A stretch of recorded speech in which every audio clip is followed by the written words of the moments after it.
talk to. Yeah, it very commonly happens this way, Arthur, because most of my interlocutors just sit there and ramble. They dodge my reasonable questions, right? And then they just start bickering like they're a child at the cafeteria table. By the way, for those of you in the chat, if you troll and antagonize, I will block your account. My chat is not for trolling or antagonizing. Okay. Okay, now you're muted, Tim. No, Tim, you were utterly incompetent when you came up on stage. Sorry to say that, but you were. You weren't exercising competency. Not asking rocket surgery questions. Okay, they're very simple questions.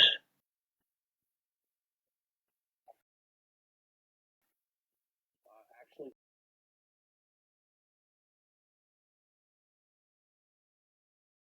when people obfuscate, they prevaricate. I'm not wasting my time because that's a marker of what they're going to continue to do. Okay.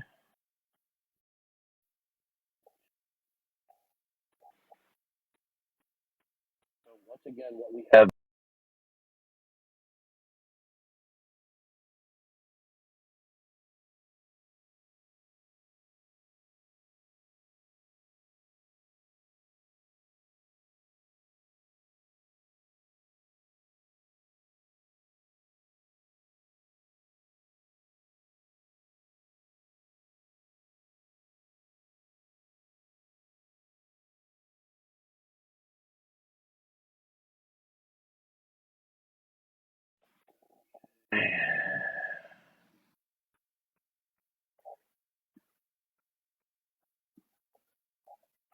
Well, the denial of God is actually incoherent, unjustifiable, and it's a performative contradiction, but they don't realize it.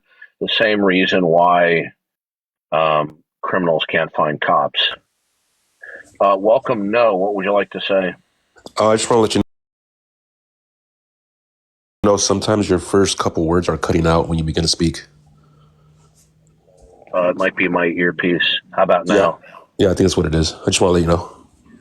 My AirPods. I'm holding out for the new AirPods Pro 3 in September, so I could switch to my speakerphone. Just let me know if it keeps on breaking up, okay? All right, cool. No?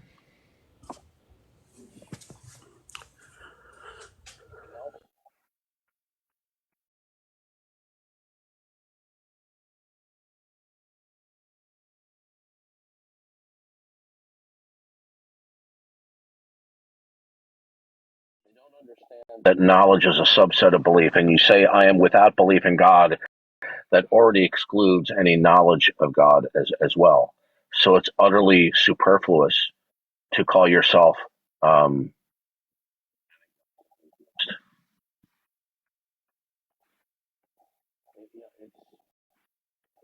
they want to sit there and play games. They want to bastardize the definition. They want to redefine these terms in such a way. Hold on a second.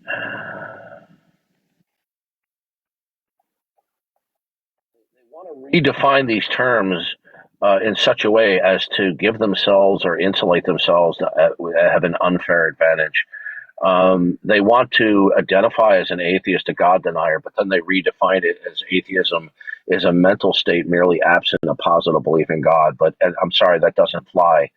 If you volitionally decide not to affirm God, then you're denying God, and that includes agnostics. So agnostics are atheists who pretend not to be. You're just denying God indirectly and implicitly rather than explicitly or directly. So yeah, once again, we have most of these people. They don't realize that atheism is a performative contradiction. To affirm that you're in a non-revelatory environment, which means that you can't say anything about God, but to say that you're in a non-revelatory environment is to say that God hasn't revealed himself. But in such an environment, you couldn't say anything about God. So it's a performative contradiction. Incoherent. Yeah, you don't know what you're talking about, Ray, but if you'd like to come up and defend that statement, okay? you're really talking about. These words are precisely defined in philosophy. Most internet atheists are not using the standard definitions, because if they do use the standard definitions, it's going to be incumbent upon them to defend their God denialism, but they can't defend their God denialism. Come on up, Ray. We'll talk about it. You don't know what you're talking about, but come on up. Any scholarly work on the definitions of atheism or agnosticism? Oh, here's what the words mean, and they haven't even done a modicum of research and investigation as to how the words are defined in philosophy.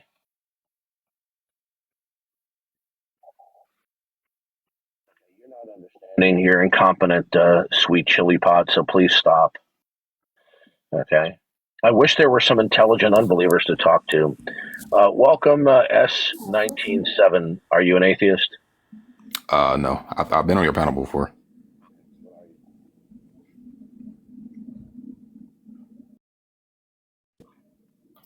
Hello?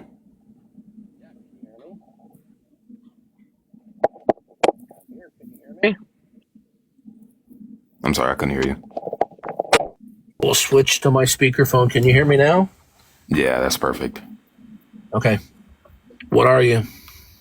Me personally, it's kind of weird. I think I've been here before. My story is quite interesting because at one point I was atheist. I didn't ask you for your story. I asked you what you are. Are you an atheist, or do you affirm there is a God? No, I affirm there's a God 100%. Hey, which God do you believe in? The Abrahamic God, Yeshua. No. Okay. Are you a Jew? Are you a Christian? No, not any of those things. Oh, okay. So, how can you believe? Are you a Muslim? Used to be, but not anymore. No. Okay. Well, then there's no non-Jewish, non-Christian Abrahamic God to speak of. Could you still believe in a God while not having a religion? Well, you could believe in a generic. You could decide to believe in a generic God, but you shouldn't call yourself a believer in the Abrahamic God, because that's going to leave you with either contemporary Judaism or Christianity. You couldn't opt for Islam, because Islam is not Abrahamic, although they claim they're following in the past of the Abrahamic God. It's a complete bastardization of Christianity. Really? I never thought of it that way, because I've always been raised that. Well, I've done a little bit of studying on Islam. It's a complete misrepresentation of Christianity. I mean, I would say so myself, being a former, Muslim. The only thing that didn't make me officially that was I didn't say the Shahada. No, look, the Quran affirms the Christian scriptures. The Christian scriptures contradict the Quran, thereby falsifying the Quran. But Muslims have to resort to special pleading in order to avoid the falsification of Islam by saying the Christians corrupted the text of the New Testament. Okay? But why would they say that when many of them claim that the Injil, the gospel, is not the New Testament? I mean, they constantly are contradicting themselves. They are. Yeah, that's one thing I will say about Islam. I mean, they do have a lot of good principles, Really? Well, yeah, they do. Well, I would say so. History, they don't. Thank you for coming. Welcome, Music. What would you like to say? I don't believe in God. Good. Can you tell me why there's no God? I didn't say there's no God. I said I don't believe in God. Okay, so the refusal to acknowledge God is an indirect denial. Okay, so an indirect denial of a proposition is every denial. Why are you interrupting me? To cut to the chase, it's the low priors argument. Okay, I'm going to ask you a simple question. When you speak of things in your world, do you speak of the actuality of things without referencing the necessity of God? When I speak of things in my reality, do I speak of them without the necessity of God? Is that what you asked? Yeah. Do you speak of things being actual without referencing the necessity of God? I believe so. Okay, so that is an indirect denial of God. How so? Because you deciding that God is not necessary as a precondition to invoke the actuality of a state of affairs. God cannot logically coexist if there is even one state of affairs that doesn't necessitate God. So you are indirectly denying God. You are affirming a proposition, and that proposition entails that God cannot logically coexist. So the mistake that you're making, like most people do, is that the only way that you are guilty of denying God is to do so directly or explicitly. But propositions can be denied indirectly and implicitly by affirming a proposition that entails that God can't logically coexist. I see what you're saying. I do not claim to know how reality exists. You are still indirectly denying God. Are we clear? I disagree. Okay. Now, do you know what modus ponens is in logic? No. It's if P, then Q. P, therefore Q. If a proposition entails a second proposition, and we agree upon that, and one of us affirms the first proposition, the second proposition is entailed. Can God logically coexist in a world where any state of affairs are independent of him?